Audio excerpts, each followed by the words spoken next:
June 19, 1944. Above the Pacific, the sky burns. Thousands of meters below, the blue immensity of the Philippine Sea stretches endlessly, broken only by the faint glimmer of carrier wakes. The rising sun hangs low, the emblem of an empire at its height, and on this day its symbol will begin to fall. Lieutenant Sakai's Mitsubishi A6M0 slices through the humid air, its engine shrieking. The radio crackles with orders. Another incoming raid reported by the fleet below. He glances east and sees it, a dark wave of silver specks, glinting like teeth. U.S. Navy Hellcats. Dozens, then hundreds. They come in formation, tight, precise, disciplined, the kind of coordination Japan once owned. The American pilots are calm, confident, their machines faster, heavier, deadlier. Within minutes, the open sky becomes a storm of tracers. Sakai's warning shout dissolves in static as his wingman disappears in a flash of fire. The Zero twists, but the Hellcats are relentless. It's no longer a duel. It's an execution. That day, for the first time in the war, Japanese pilots looked up and realized the sky no longer belonged to them. In the first months of the Pacific War, the Japanese Empire ruled the skies with near mystical precision. From the clouds above Pearl Harbor to the jungles of the Philippines, the silhouette of the Mitsubishi A6M0 struck fear into every Allied pilot. It was light, agile, and in the hands of elite aviators, almost untouchable. The world had never seen such dominance. When Japan launched its surprise assault on December 7, 1941, its naval air arm was the most experienced on Earth. Veterans of China's battlefields and the skies over Southeast Asia filled its ranks. Their doctrine blended deadly aggression with years of combat practice. In contrast, the United States Navy's aviators were few, young, and largely untested. Everywhere the Zero flew, it carved a legend. Over the Philippines, British Malaya, Java, and New Guinea, American and British aircraft fell in droves. The Zero could outturn, outclimb, and outrange nearly every Allied plane in the Pacific. U.S. Navy pilots who engaged it learned to fear its uncanny maneuverability, the way it could spiral around and strike from angles they never anticipated. By early 1942, Japanese pilots seemed invincible. Their carrier groups moved like wolves, swift and coordinated. The Kido Butai, Japan's main carrier strike force, had shattered Pearl Harbor, crushed the British fleet at Singapore, and now hunted freely across the Pacific. At that time, the U.S. Navy's primary fighter, the F-4F Wildcat, was slower, heavier, and less agile. Dogfighting with a Zero was almost suicidal. Only disciplined teamwork, guns, and sheer luck kept some pilots alive. But beneath the chaos of those early defeats, something crucial was happening inside America. Each loss became data. Each dogfight a lesson. The Americans studied every fragment of wreckage, every pilot report. Engineers and tacticians began to understand that Japan's aerial power had limits, hidden beneath its brilliance. The Zero's light frame gave it unmatched agility, but no armor. Its fuel tanks were unprotected, its control surfaces fragile. The same design that made it swift also made it vulnerable to fire and modern tactics. In May 1942, at the Battle of the Coral Sea, the U.S. Navy fought Japan to a draw, the first time Japanese expansion had been checked. 1 month later at Midway, intelligence, strategy, and a measure of luck combined to shatter the Kido Butai, sinking 4 of Japan's frontline carriers. The loss of those carriers and their pilots was a blow from which Japan would never truly recover. But it would take time for that reality to show. For 2 more years, Japanese pilots continued to fly with pride and skill, convinced their mastery would prevail again. They still believed in the spirit of the warrior, the Bushido code that told them courage could overcome numbers, machinery, and odds. What they couldn't see was the transformation taking place an ocean away. In the factories of California, New York, and Michigan, the arsenal of democracy was awakening. New aircraft designs rolled off assembly lines faster than Japan could train its next squadron. American industry was not just recovering, it was reinventing air warfare itself. By the end of 1943, the balance was shifting. U.S. pilots trained longer, flew faster, and fought smarter. Radar and coordination replaced instinct and isolation, and somewhere in the Pacific, engineers were perfecting a machine built specifically to destroy the Zero. The stage was set for the sky to change hands. By late 1942, America was no longer fighting for survival. It was preparing for dominance. Factories that once built automobiles and household goods were now producing fighters, bombers, and carriers in numbers the world had never seen. The U.S. Navy and Grumman Aircraft Engineering Corporation had learned a painful truth. To defeat the Zero, they couldn't simply imitate it, they had to outthink it. The result was the F-6F Hellcat, a machine that embodied America's new war philosophy: speed through power, victory through endurance. Designed under the leadership of Roy Grumman, the Hellcat was built to take punishment and deliver it back twice over. Its thick armor, self-sealing fuel tanks, and massive Pratt & Whitney R2800 engine gave it both survivability and strength. It could dive faster, climb higher, and, crucially, absorb hits that would tear a Zero apart. Where Japanese engineering prized delicacy, American design embraced brute resilience, but aircraft alone don't win wars. Pilots do. After the trauma of 1942, the U.S. Navy completely overhauled its training system. The new pilot schools from Pensacola to Corpus Christi turned out disciplined, team-focused aviators.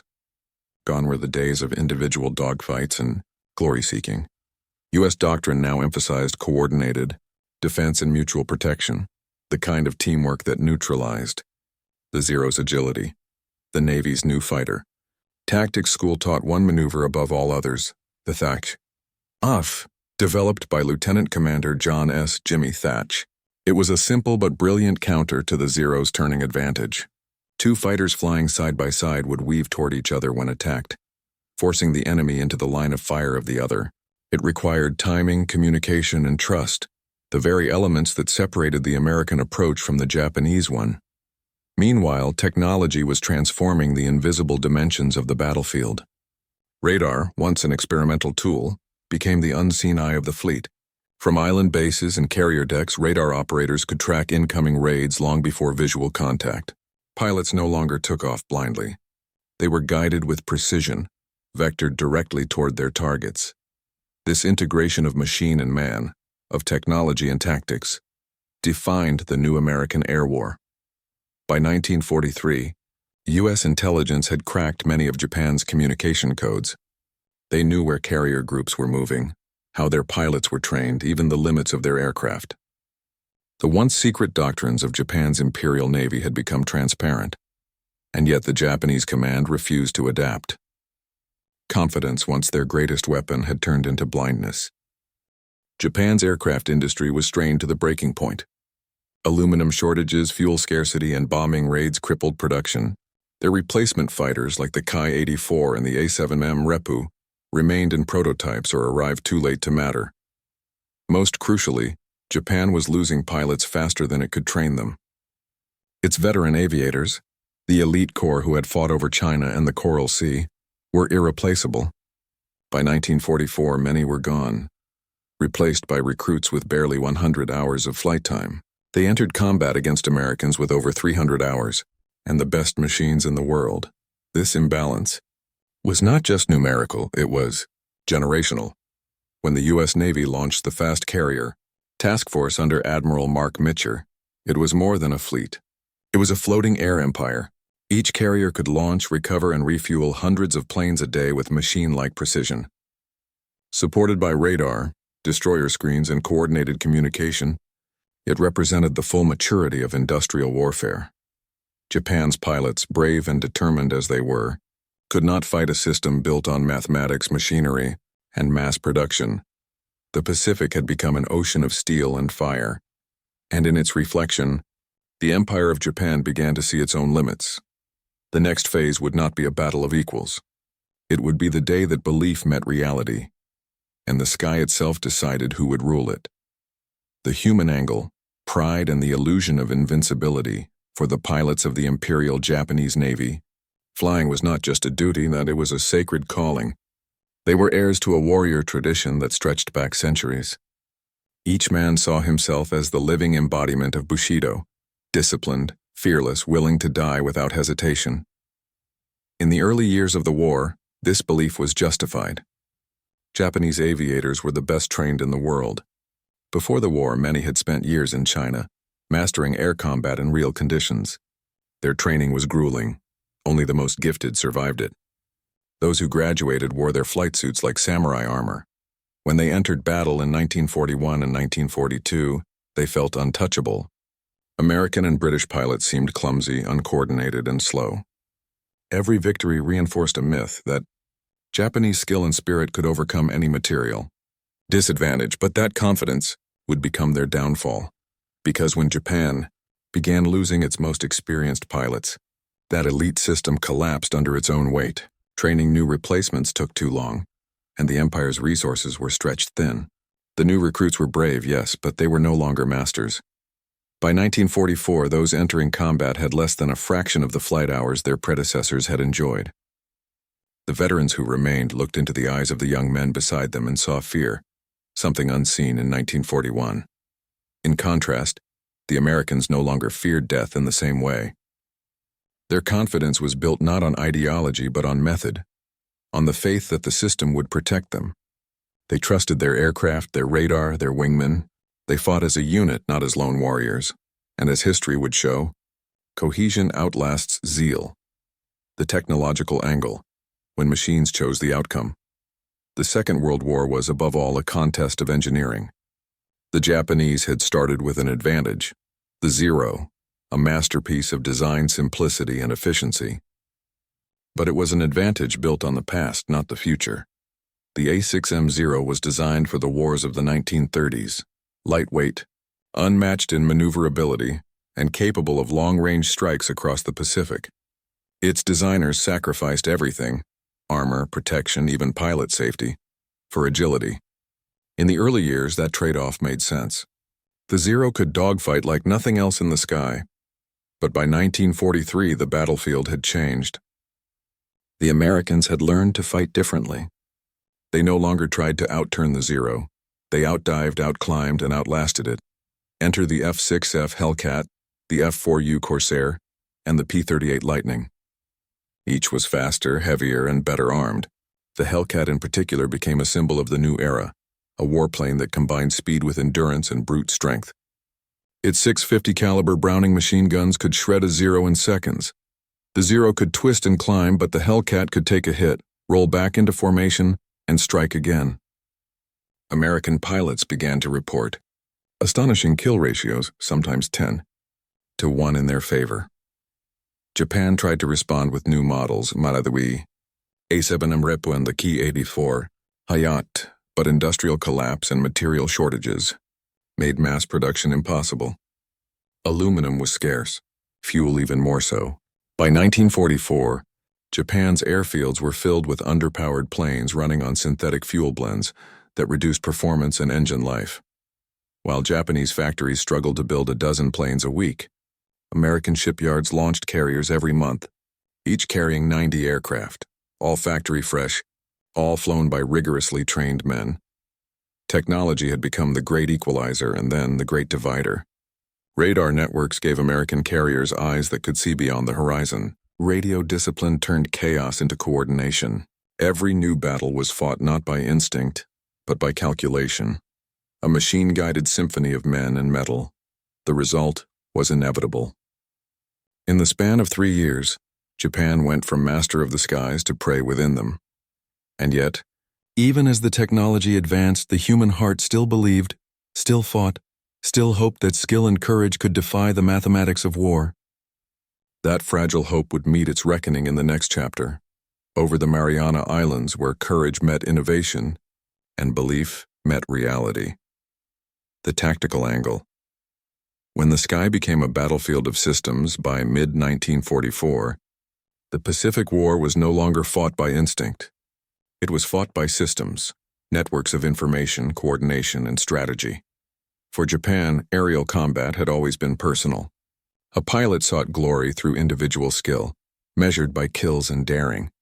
Theirs was a martial art in the sky, elegant, deadly, but solitary. The United States, however, had turned air warfare into a science. Each pilot was a cog in a vast, well-oiled machine, supported by radar operators, signalmen, deck crews, and logistics teams. No action was random. Every dogfight was part of a larger equation. The key lay in doctrine, the carefully written playbook that guided American aviators from takeoff to landing. The Japanese Navy's tactics were still built around the decisive battle mindset, a belief that a single overwhelming clash could determine the war's outcome. Their carriers sought opportunities to deliver knockout blows, as they had at Pearl Harbor. But America's approach was evolutionary. Battles were no longer isolated. They were steps in a relentless campaign of attrition. Each engagement was meant not just to win, but to wear down the enemy, to destroy pilots, machines, and morale simultaneously. On the tactical level, this difference became most visible in the air. The Thak weave, once a clever maneuver, had become standard doctrine. Hellcat pilots flew in disciplined pairs, their tight communication network supported by carrier-based controllers using radar to vector them directly into combat zones. The Japanese, lacking radar coordination, relied on visual spotting, a fatal disadvantage. American pilots often struck unseen, diving from above with the sun behind them. When a Zero finally detected its opponent, it was already too late. Even in retreat, the contrast was stark. The Zero, with no armor and fragile fuel lines, rarely survived a hit. The Hellcat, often riddled with bullets, limped home to fight again the next day. The battlefield was no longer about courage, it was about endurance. And endurance, America possessed in endless supply. The leadership angle, Yamamoto's vision and America's machine leadership in war, is not always measured by charisma or power. Sometimes it's defined by foresight, the ability to see what others refuse to. Admiral Isoroku Yamamoto, architect of Pearl Harbor, understood from the beginning what Japan's war planners would not admit. Japan could win for 6 months, perhaps a year, but beyond that, it would lose to America's industrial strength. In the first 6 months to a year of war with the United States and Great Britain, he warned, I will run wild and win victory upon victory. But then, if the war continues after that, I have no expectation of success. His prophecy came true with haunting precision. Yamamoto's strategy had been bold, audacious. A lightning strike meant to cripple the U.S. fleet and force negotiation. But Japan's political and military leadership misunderstood his warning. Instead of consolidating, they pressed forward, seeking a final, decisive battle that would never come. When Yamamoto was killed in 1943, his plane ambushed after American codebreakers learned his itinerary, Japan lost not only a commander, but the last man capable of seeing the bigger picture. In contrast, the United States thrived on delegation and innovation. Admirals like Chester Nimitz, Raymond Spruance, and Mark Mitcher led not through personal charisma but through systems. Their command structures emphasized flexibility and adaptation. Nimitz trusted his subordinates. Spruance relied on intelligence. Mitcher turned the carrier into a strategic instrument, a mobile city of war where every crew member, from mechanic to gunner, played a part in victory. When American carrier task forces sailed, they moved as one organism, vast, precise, and almost impersonal in their power. Japan's admirals, meanwhile, clung to outdated honor codes and rigid traditions. Disagreements between Army and Navy commands paralyzed innovation. Rivalries consumed energy that should have gone into adaptation. By 1944, Japan's leadership was still planning for battles like Midway, while America was preparing for wars of annihilation, total, systemic, unstoppable. The leadership divide mirrored the tactical divide. One side looked backward, the other forward. And so, as the summer of 1944 dawned over the Mariana Islands, the Pacific sky became a test of those two worlds, one built on spirit, the other built on structure. The result would echo through history, in one battle so decisive that even Japanese pilots, mid-air, would feel the moment the sky slipped from their hands. The dawn of June 19, 1944, rose clear and windless over the western Pacific. Below, the vast American fleet, Task Force 58, stretched from horizon to horizon, a steel armada bristling with aircraft, guns, and radar masts. It was the largest carrier force ever assembled in human history. 15 American carriers, under the overall command of Vice Admiral Mark Mitcher, were escorting the invasion fleet bound for the Mariana Islands, the new front line in the push toward Japan. Guam, Saipan, and Tinian were the targets. From these islands, U.S. bombers could finally reach Tokyo itself. For Japan, this was intolerable. If the Americans seized the Marianas, the war would move to Japan's doorstep. And so, Admiral Jisaburo Ozawa gathered what remained of Japan's carrier air arm, 9 carriers, 473 aircraft, and the desperate hope that they could strike a blow to halt the American advance. They called it Operation Ago, a last gamble for control of the Pacific sky. The great hunt begins at dawn. American radar screens came alive. Miles away, hundreds of Japanese aircraft were lifting off from carriers west of the Marianas. Waves of fighters, dive bombers, and torpedo planes converging into the sky. But this time, the Americans saw them coming. Unlike 1941 or 1942, when surprise had been Japan's greatest weapon, radar gave Mitcher's fleet eyes that could see hundreds of miles beyond the horizon. Controllers aboard the carriers Lexington and Enterprise calmly vectored squadrons of F-6F Hellcats to intercept the incoming waves. The Japanese pilots, flying at the edge of their fuel range, faced a nightmare. The Americans were waiting for them, higher, faster, and coordinated by unseen voices in the ether. The first clash erupted 60 miles west of the fleet. Hellcats plunged from the sun, their 6 machine guns blazing. The Japanese formations disintegrated under the storm of fire. Pilots who had once flown with grace and confidence now found themselves outmatched by speed, altitude, and sheer numbers. Within minutes, the ocean below glittered with burning aircraft. Parachutes bloomed like flowers, then vanished in smoke. Radio reports flooded American command rooms. Many bogies destroyed.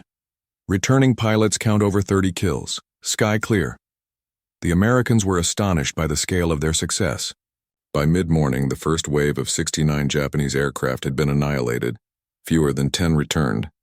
Then came the second wave. Then the third. Then the fourth. Each time, the result was the same. Hellcat squadrons, guided by radar, fighting in disciplined pairs, tore through the formations before they could even reach the fleet. Anti-aircraft guns filled the air with steel, creating a lethal curtain that shredded anything that slipped through. By afternoon, the sea was littered with wreckage, hundreds of flaming dots on the water's surface, each marking another fallen pilot. The men of Task Force 58 began to use a grim nickname for what they were witnessing: the Great Marianas Turkey Shoot. Inside the cockpit of defeat for Japanese pilots, the battle felt like flying into a wall of death. Lieutenant Matsumura Saburo, a veteran of the early Pacific campaigns, later recalled, "They knew where we were before we knew where they were. We were shot down before we could even see the enemy." Their radios crackled with confusion. Broken transmissions, lost formations, missing leaders. The sky, once their home, had turned into a trap. Some tried to fight on, twisting their aircraft in desperate spirals, relying on the agility of the Zero. But it was no use. The Hellcats didn't play their game. They stayed high, dove fast, and never lingered in a turn. In under 8 hours, Japan lost over 300 aircraft. Entire squadrons disappeared without inflicting serious damage. The once feared air wings of carriers like Shokaku and Taiho were gone, erased from existence. And yet, the full weight of the defeat had not yet fallen. That night, aboard the Lexington, pilots who had fought all day sat silently in the ready room. Some were elated, others shaken by the sheer one-sidedness of it. They realized they had witnessed not just a victory, but the end of an era.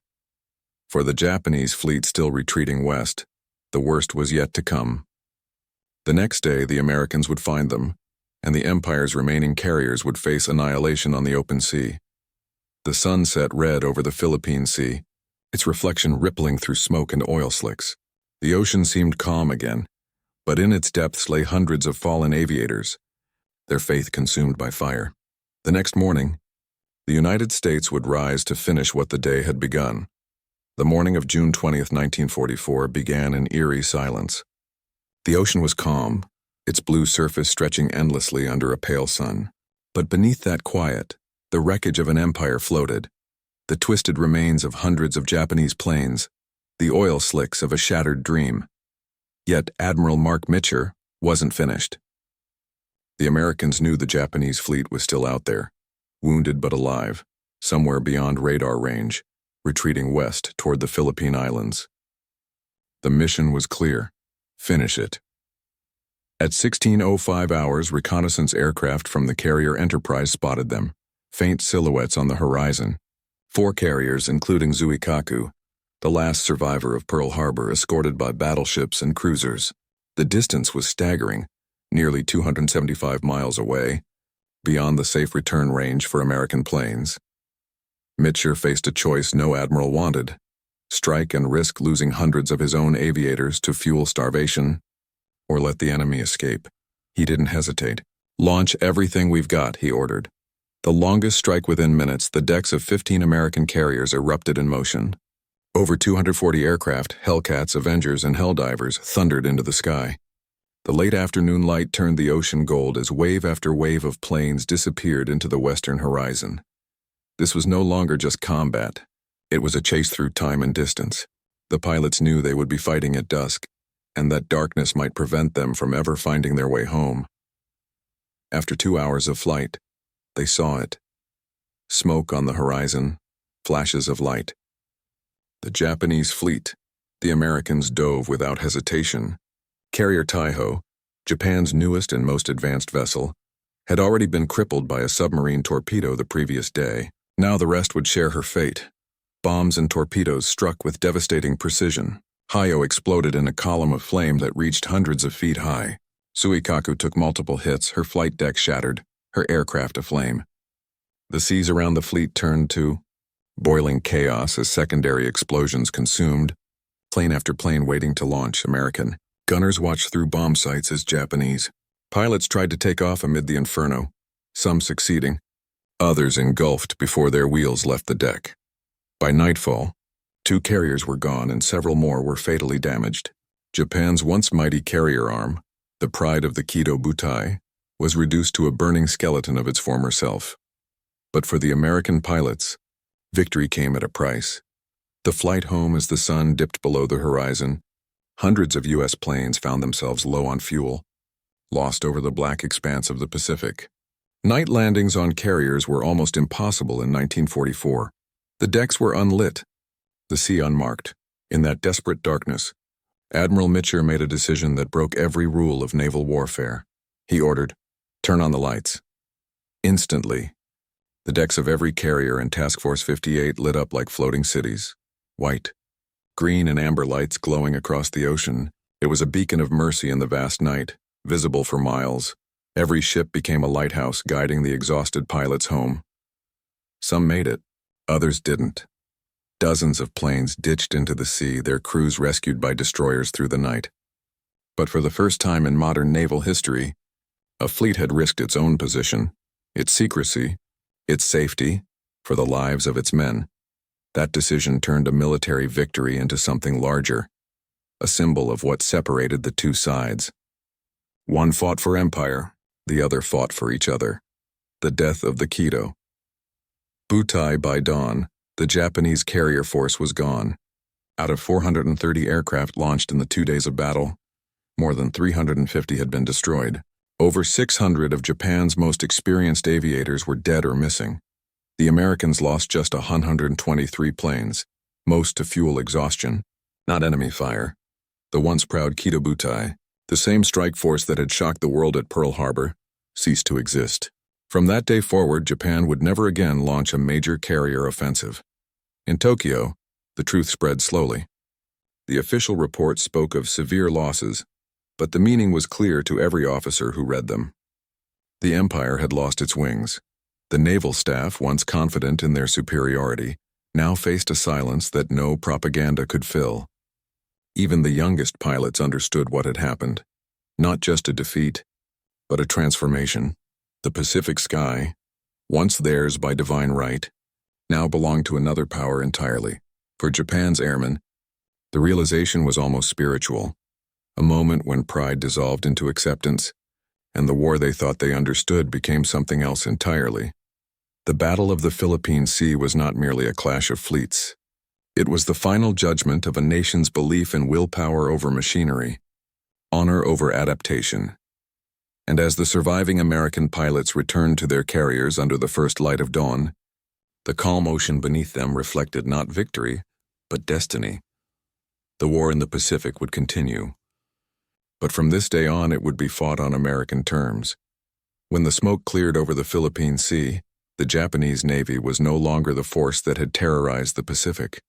In 48 hours, it had lost more aircraft than it could possibly replace in a year. The toll of the battle by official post-war estimates, Japan lost over 350 carrier aircraft and nearly 600 trained airmen, the irreplaceable core of its naval aviation. Many of these men had been flying since the earliest days of the war. The last? Survivors of Pearl Harbor, Coral Sea, and Midway. Their deaths left Japan's air arm hollowed, an empty shell filled by rushed trainees who lacked even the basics of combat discipline. The Americans, by contrast, reported 123 aircraft lost, with the vast majority running out of fuel during their nighttime return. Only 29 were shot down in combat. The imbalance was staggering, almost surreal. The kill ratio approached 10-1 in the Americans' favor. Admiral Ozawa's fleet limped back to Okinawa with just a handful of operational planes. The carrier Zuikaku, once the pride of Japan's fleet and veteran of Pearl Harbor, carried barely 30 aircraft home. The carrier Taiho, the newest and most advanced in Japan's arsenal, lay at the bottom of the sea, victim of a single torpedo and a chain of explosions fueled by poor safety procedures. The Japanese Navy's air doctrine, once built on audacity and precision, had collapsed in the face of overwhelming technology, organization, and intelligence. The human dimension of defeat for the men who survived. The defeat was not just military, it was personal. Japanese pilots who returned from the battle were greeted not as heroes but as ghosts. There were no replacements for the comrades they'd lost, no new aircraft waiting on the airfields, no fuel for training. In diaries recovered after the war, several Japanese aviators wrote of their despair. "We are flying towards certain death. The young boys cannot land their planes. The instructors are gone. We have no future." The once proud aviation academies of the Imperial Navy were now filled with teenagers, boys of 16 or 17, handed obsolete aircraft and told to defend an empire already burning. In contrast, on the decks of Task Force 58, the atmosphere was one of quiet respect, not celebration. American pilots, though victorious, understood the gravity of what had happened. They had seen bravery in their opponents, desperation, skill, and sacrifice.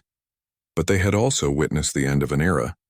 As they prepared for the next campaigns, Guam, Tinian, and Saipan, the mood among officers shifted from determination to inevitability. They knew the war's end had begun, a strategic turning point. The victory in the Philippine Sea secured more than just the Marianas. It gave the United States undisputed control of the Central Pacific. From new airfields on Saipan and Tinian, the Americans could now launch B-29 superfortresses capable of reaching Tokyo. Japan's naval air arm, the jewel of its early victories, would never recover. Its remaining carriers would soon serve as decoys, hollow vessels with flight decks but no air wings. Within 3 months, Japan's skies would begin to darken under the roar of B-29 bombers. And within a year, the fires of Tokyo, Nagoya, and Osaka would burn so fiercely that even the pilots who survived the Philippine Sea would understand what their loss had unleashed. The sky had changed hands completely. Yet the story was not finished. Out of this defeat, Japan would attempt one final transformation, an act born not of hope, but of desperation. The next phase would not be about fighting to win, but fighting to die. The Battle of the Philippine Sea was not merely a military loss, it was the death of Japan's strategic imagination. In its aftermath, Japanese command confronted a truth it had long denied. The empire no longer controlled its own skies. The collapse of Japan's air power by late 1944, Japan's airfields were silent. Those that still functioned were filled with half-assembled aircraft, engines cannibalized for parts, and inexperienced cadets practicing takeoffs in machines that would never see combat. The Imperial Navy's training programs, once the envy of the world, had been stripped to the bone. Where pre-war pilots logged over 700 hours before deployment, the new generation received barely 100. Some flew into battle without ever firing their weapons. Fuel was another silent killer. With American submarines cutting off oil shipments from the Dutch East Indies, Japan rationed aviation gasoline so severely that many aircraft were grounded for weeks. Training became impossible, and as the United States captured island after island, Saipan, Guam, Tinian, the circle tightened. From the new air bases, B-29 bombers began striking the Japanese homeland directly. What had once been distant war now arrived in the form of sirens and firestorms. For the first time in its modern history, Japan's sky was hostile territory, the birth of desperation. Kamikaze, it was in this atmosphere of despair that a new, tragic weapon was born. In October 1944, only 4 months after the Philippine Sea, Japan unleashed the first organized kamikaze attacks during the Battle of Leyte Gulf. The idea was as ancient as it was horrifying, that a pilot could become a weapon, turning his own death into a missile. To the Japanese command, it was a grim form of efficiency, a way to make use of the few planes and inexperienced pilots left.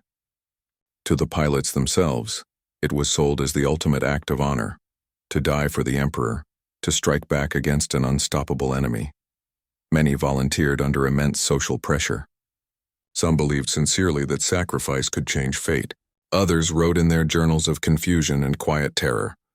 One letter found after the war read, "I do not want to die, but I will not shame my family. If my body can buy one moment of victory, let it be so." The kamikaze program was born from the ashes of the Philippine Sea, from the realization that conventional victory was impossible. It was not strategy. It was surrender disguised as valor. America ascendant, while Japan's skies filled with the smoke of its own sacrifice, America's war machine reached its zenith. By 1945, the U.S. Navy operated over 100 aircraft carriers, large and small. Its pilots trained constantly. Its factories rolled out planes by the thousands. For every aircraft Japan built, America produced 100. For every pilot Japan lost, America trained 10 more. The U.S. now controlled the Pacific not just militarily, but psychologically. Every island taken brought the mainland closer. Every victory reaffirmed the belief that this was not a war of if, but when.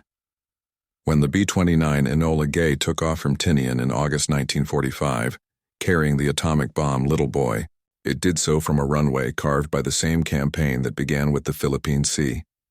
The very islands that had cost so much to seize became the launch pads for the war's end. The end of an illusion. Japanese pilots who survived the battle often spoke of a single moment of realization, not when their planes were shot down, but when they saw the American formations above them, flawless, endless, and unbreakable. The sky had once been their home. Now it was foreign territory, silent, cold, filled with enemies they could neither outfly nor outfight. The day they realized the sky belonged to America was not just a military turning point. It was the collapse of an identity, the death of a myth that courage alone could triumph over technology. From that defeat onward, Japan's war became one of endurance, a slow descent into darkness fought not for victory, but for memory. And as the fires of Tokyo lit the night 2 years later, the ghosts of those lost over the Philippine Sea seemed to flicker in the flames, silent witnesses to the day an empire fell from the clouds. The Pacific is quiet now.